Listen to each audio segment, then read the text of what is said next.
السلام علیکم ورحمۃ اللہ وبرکاتہ ان الحمد للہ نحمده ونصلي على رسوله الكريم اما بعد واشهد ان لا اله الا الله وحده لا شريك له واشهد ان محمدا عبده ورسوله اعوذ بالله من الشيطان الرجيم بسم الله الرحمن الرحيم قال الله ربي في كلامه المبين فقلت استغفروا ربكم إنه كان غفارا يرسل السماء عليكم مدرارا ويمددكم بأموال وبنين ويجعل لكم جنات ويجعل لكم أنهارا. میرے معزز دین اور مل اسلامی بھائی، خطبہ مسنونہ کے بعد میں نے آپ کے سامنے سورہ نوح کی 3 آیات کی تلاوت کی ہے، جن میں اللہ رب العالمین نے اللہ تعالی سے ایک بندہ جب سچے دل سے توبہ و استغفار کرتا ہے اس کے کیا فوائد ہیں، اس سے اس کو کیا فائدہ ہوتا ہے، ان آیات میں اللہ تعالیٰ نے مختصراً اس کو بیان کیا ہے. آپ سبھی کو معلوم ہے کہ جیسے آج کے ہمارے درس کا جو عنوان ہے توبہ و استغفار کے فوائد، سب سے پہلے ہم دیکھیں کہ توبہ اور استغفار کسے کہتے ہیں. توبہ کہتے ہیں کہ ایک انسان کا گناہ کے راستے کو چھوڑ کر کے اللہ رب العالمین کی اطاعت و فرما برداری پر لگ جانا، اسے توبہ کہتے ہیں. الرجوع عن المعصیۃ الى الطاعة یا الى طاعت اللہ، کہ ایک انسان کا گناہوں کے راستے کو، اللہ کی نافرمانیوں کے راستے کو، معصیات کے راستے کو چھوڑ کر کے اللہ کی اطاعت و فرما برداری کے راستے پر چل پڑنے کا نام یہ توبہ ہے. اور استغفار کہتے ہیں اب ایک بار انسان سے اگر اچانک گناہ ہو گیا، اللہ کی نافرمانی کام اس سے ہو گیا، تو گناہ ہونے کے بعد وہ انسان اللہ تعالی سے دعا کے ذریعے استغفار کرنا، اپنے گناہوں کی معافی اور مغفرت طلب کرنا، اسے استغفار کہتے ہیں. توبہ کہتے ہیں کہ انسان گناہ کے راستے کو چھوڑ کر کے اللہ کی اطاعت کے راستے پر آ جانا.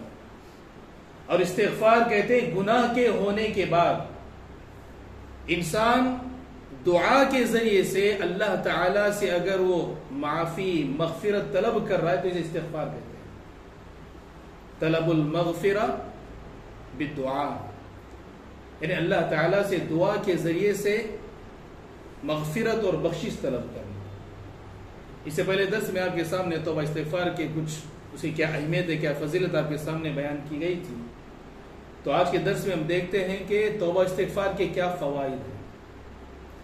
قرآن و سنت کے اندر میرے بھائی توبہ استغفار کے بہت سے فوائد ہیں. ایک چند میں آج کے درس میں آپ کے سامنے رکھنے کی کوشش کروں گا. ایک انسان جب گناہ کرتا ہے، گناہ ہونے کے بعد جب انسان کے دل میں گناہ کا احساس ہوتا ہے، اس کو لگتا ہے کہ ہاں میں نے اللہ کی نافرمانی کا کام مجھ سے ہوا، اللہ کے نبی صلی اللہ علیہ وسلم کی سنت کی مخالفت مجھ سے ہوئی. اس کے بعد ایک انسان اس گناہ سے رک جاتا ہے. اللہ اور اس کے نبی صلی اللہ علیہ وسلم کی اس نافرمانی سے وہ رکنے کے بعد اللہ تعالی سے سچی توبہ اور مغفرت طلب کرتا ہے. تو میرے بھائی یقین جانے کہ اس کے بہت سے فوائد ہیں. ان میں سے سب سے بڑا فائدہ یہ ہے کہ اللہ رب العالمین اس بندے سے محبت کرتا ہے. ہم اور آپ کا مزاج شاید یہ ہو سکتا ہے، ایک انسان اگر گناہ کے راستے پر چل پڑے یا گناہ پہ گناہ کر رہا ہے، اللہ اور اس کے نبی کی نافرمانی اس کی زندگی میں عام ہے، ہو سکتا ہے کہ بسا اوقات ہم اس انسان سے نفرت کرنے لگیں. حالانکہ شریعت میں ہمیں اس کی اجازت بالکل نہیں ہے. کیوں؟ اس لیے کہ اگر کوئی گناہ کر رہا ہے، کوئی اللہ اور اس کے نبی صلی اللہ علیہ وسلم کی نافرمانی کر رہا ہے، تو اس انسان کے اندر جو معصیت، جو گناہ ہے، اس سے ہمیں نفرت ہونی چاہیے، نہ کہ اس انسان سے ہمیں نفرت کرنا چاہیے. اب مان لیجیے کہ اگر کوئی انسان شراب پی رہا ہے، واقعی میں اللہ کی نافرمانی ہے، یقیناً اللہ کی نافرمانی ہے، حرام کا مرتکب ہے. کوئی زانی ہے، زنا کر رہا ہے، تو زنا یہ حرام ہے جو واقعی میں اللہ رب العالمین کی نافرمانی ہے. لیکن ہمارے اندر، اس انسان کے اندر جو گناہ پایا جاتا ہے، اس سے نفرت ہونی چاہیے، نہ کہ انسان سے. تو اس لیے کہ میرے بھائیوں، ہم نہیں جانتے کہ کون ایسا بندہ ہوگا جس کو ہم بہت ہی برا اور گنہگار سمجھ رہے ہوں، نہ جانے وہ اپنی زندگی کس گھڑی میں اللہ تعالیٰ سے معافی اور مغفرت طلب کیا. اس کا اور اللہ کا معاملہ ہے. ہاں، ہم اور آپ کے لیے اسلام کی یہ تعلیم ہے کہ اس کی اصلاح اور اس کو نصیحت کرنے کے طور پر، ہم اس کی تربیت کے طور پر ہم اس سے کہہ سکتے ہیں. اللہ کے نبی صلی اللہ علیہ وسلم کے پاس ایک صحابی آئے، اب اسلام لائے نہیں تھے. انہوں نے کہا کہ میں اسلام لے آؤں گا، سارے گناہ میں چھوڑنے کے لیے تیار ہوں، ایک گناہ میں نہیں چھوڑ سکتا. پہلے نبی صلی اللہ علیہ وسلم نے کہا کہ کون سا وہ گناہ ہے؟ کہا کہ الزنا، زنا جیسے گناہ کو میں چھوڑ نہیں سکتا. تو اللہ کے نبی صلی اللہ علیہ وسلم نے اس صحابی کی جس انداز میں تربیت کی، جیسے اللہ کے نبی صلی اللہ علیہ وسلم اس صحابی کی جو اصلاح کی، وہ انداز، وہ تربیت، وہ اس طرح کی اصلاح ہم اور آپ کے اندر ہونی چاہیے. فور اللہ کے نبی صلی اللہ علیہ وسلم ان سے ناراض نہیں ہوئے، یا غصہ نہیں کیا، خفا نہیں ہوئے. ارے تم اس کی اجازت میں اس کو نہیں چھوڑ سکتے. پہلے نبی صلی اللہ علیہ وسلم نے کہا کہ ٹھیک ہے، اگر یہ برائی اگر تمہیں کرنی ہے تو قریب کیا اور کہا کہ بتاؤ کیا تم یہ برائی، یہ جو گناہ ہے، جو زنا جیسا عمل ہے، کیا یہ تم اپنی ماں کے ساتھ کرنا پسند کرو گے؟ فرمایا نہیں، اللہ کے نہیں، بالکل نہیں. کیسے میں اپنی ماں کے ساتھ اس کو پسند کروں؟ پھر کہا کہ اپنی بیٹی کے ساتھ، اپنی بہن کے ساتھ، اپنی خالہ یا پھوپھی کے ساتھ. اس طرح اللہ کے نبی صلی اللہ علیہ وسلم رشتے گنائے، ہر رشتے پر انہوں نے انکار کیا. اللہ کے نبی صلی اللہ علیہ وسلم نے کہا کہ جس طرح تم اس گناہ کو اپنے رشتے داروں کے ساتھ ناپسند کر رہے ہو، تم جس عورت کے ساتھ جو جا کر کے گناہ کرو گے، وہ بھی تو کسی کی ماں ہوگی، کسی کی بہن یا بیٹی یا کسی کی خالہ یا پھوپھی ہوگی. پھر وہ کیسے اس گناہ کو پسند کرے گا؟ تو فوراً اس صحابی کو سمجھ میں آیا، انہوں نے اس گناہ سے توبہ کر لیا. تو یہ اگر ہم اور آپ دیکھتے ہیں کہ اگر کوئی انسان گناہ میں پڑا ہوا ہے، گناہ کا مرتکب ہے، حرام ہی کا مرتکب کیوں نہ ہو، اس کے اندر جو گناہ، جو معصیت پائی جا رہی، اس سے ہمیں نفرت ہونی چاہیے، اس انسان سے نہیں. ہاں، ہمیں اس کی اصلاح کے طور پر اس کی تربیت کرنے کی تعلیم قرآن و سنت میں ہمیں ملتی ہے. تو بتانے کا مقصد ہے میرے بھائیو، ایک انسان جو گنہگار ہے، گناہ کرنے کے بعد اللہ تعالیٰ سے سچے دل سے توبہ استغفار اگر کرتا ہے تو اللہ تعالیٰ اس بندے سے محبت کرتا ہے. دیکھیے اللہ تعالیٰ نے سورہ بقرہ میں بیان فرمایا کہ ان اللہ یحب التوابین ویحب المتطہرین. بے شک اللہ رب العالمین توبہ کرنے والوں کو پسند کرتا ہے. جو لوگ اللہ تعالیٰ سے سچی توبہ کرتے ہیں، اللہ تعالیٰ سے توبہ استغفار کرتے ہیں، اللہ تعالیٰ ایسے بندوں سے محبت، ایسے بندوں کو اللہ پسند کرتا ہے. وَيُحِبُّ الْمُتَطَهِّرِينَ، اور گناہ کرنے کے بعد جو لوگ گناہوں سے پاک و صاف ہو جاتے ہیں، اللہ تعالیٰ ایسے بندوں کو بھی پسند کرتا ہے. اگر ہم اور آپ اگر یہ چاہتے ہیں کہ اگر ہم اللہ تعالیٰ کے پسندیدہ بندے بنے. دیکھیے قرآن و سنت کے اندر بہت سے ایسے اعمال ہیں، بہت سی ایسی نیکیاں ہیں، بہت سی ایسی عبادتیں ہیں جس کے کرنے کے بعد ایک بندہ اللہ کا محبوب ترین بن جاتا ہے. اللہ تعالیٰ اس کو پسند کرتا ہے. انہی میں سے توبہ بھی ہے.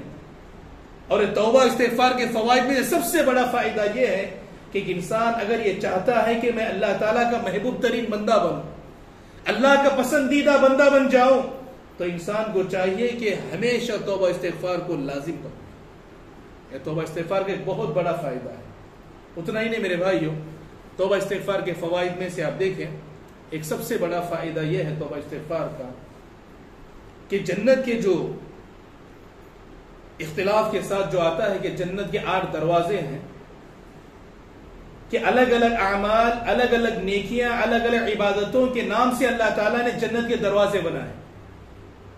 باب الصلاح ہے، باب الزکاہ ہے، باب الریان ہے نا، نماز کا دروازہ ہے، روزوں کا دروازہ ہے، زکوٰۃ کا دروازہ ہے.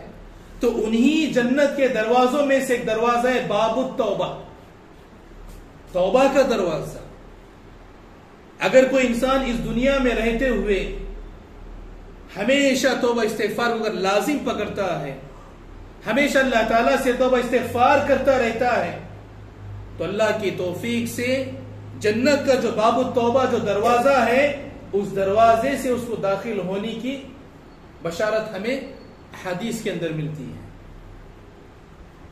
کہ باب التوبہ جو توبہ کا جو دروازہ ہے، اس دروازے سے لوگ داخل ہوں گے جو دنیا کے اندر توبہ استغفار کریں گے. اور اسی طرح میرے بھائی، توبہ استغفار کے فوائد میں سے ایک بہت بڑا فائدہ یہ ہے کہ ایک انسان اگر کتنے بھی گناہ کر لے، کتنی بھی اگر اس سے گناہ ہو جائیں، اگر وہ سچے دل سے اللہ سے اگر توبہ استغفار کرے، اللہ تعالیٰ اس کے گناہوں کو معاف کر دیتا ہے.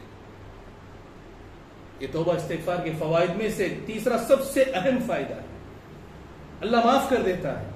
اسی لیے اللہ تعالیٰ نے قرآن مجید کے اندر اللہ کی ذات کے تعلق سے کہا کہ لا تقنطوا من رحمت اللہ، کہ کبھی بھی تم اللہ کی رحمت سے مایوس نہ ہونا، کیونکہ اللہ کی رحمت بہت وسیع، بہت کشادہ ہے.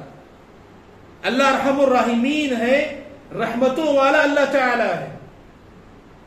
دیکھیں امام ابن القیم الجوزیہ رحمۃ اللہ علیہ، ان کی کتاب ہے مدارج السالکین. انہوں نے اپنی اس کتاب میں ایک واقعہ نقل کیا ہے، اور اس واقعے کے ذریعے سے ہمیں ایک بہت اہم تعلیم دی ہے.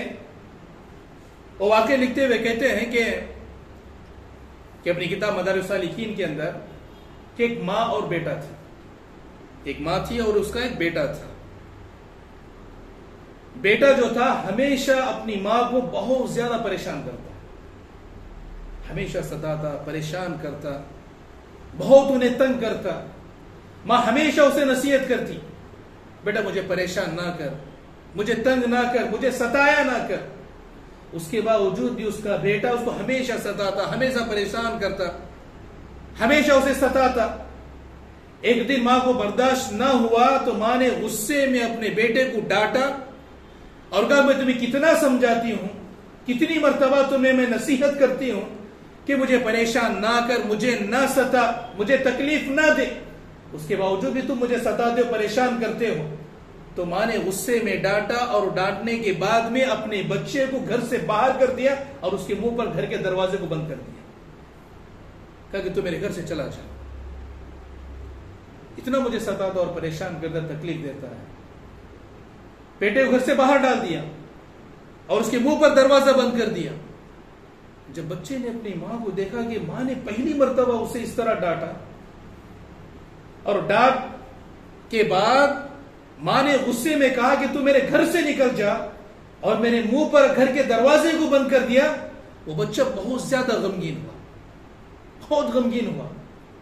غمزدہ ہوتا ہوا جب دیکھا کہ ماں نے اس کے ساتھ ایسا معاملہ کیا تو بہت زیادہ غمزدہ ہونے کے بعد زار و قطار رونے لگا کہ ماں نے ایسا میرے ساتھ کیا.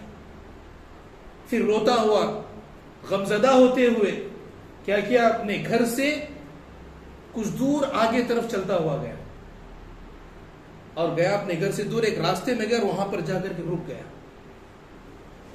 اور رکنے کے بعد وہ آنے جانے والے لوگوں کو دیکھ رہا ہے کہ لوگوں میں سے کوئی اس کو کچھ پوچھ بھی نہیں رہا ہے کہ تم کیوں رو رہے ہو، کیا وجہ ہے، کیا بات ہے، تم کیوں رو رہے ہو، کوئی انہیں پوچھنے والا نہیں ہے. تو بچہ اور زیادہ غمگین ہوا اور زیادہ رونے لگا. تو دوبارہ جب اس نے دیکھا کہ راستے میں کھڑا ہوں، مجھے کوئی پوچھنے والا بھی نہیں، میرا حال کوئی جاننے والا نہیں ہے، تو اپنے سر کو پلٹا اور دوبارہ اپنے گھر کی طرف ہی دیکھا. اپنے گھر کو دیکھا اور گھر کو دیکھا کہ گھر کا دروازہ بند ہے. تو پلٹ کر کے روتا ہوا دھیرے دھیرے چلتا اپنے گھر کی دہلیز تک پہنچا اور اپنا سر جو ہے گھر کی دہلیز پر، گھر کی چوکھٹ پر رکھ کر کے روتا ہوا وہیں سو گیا. کچھ دیر بعد اس کی ماں نے دروازہ کھولا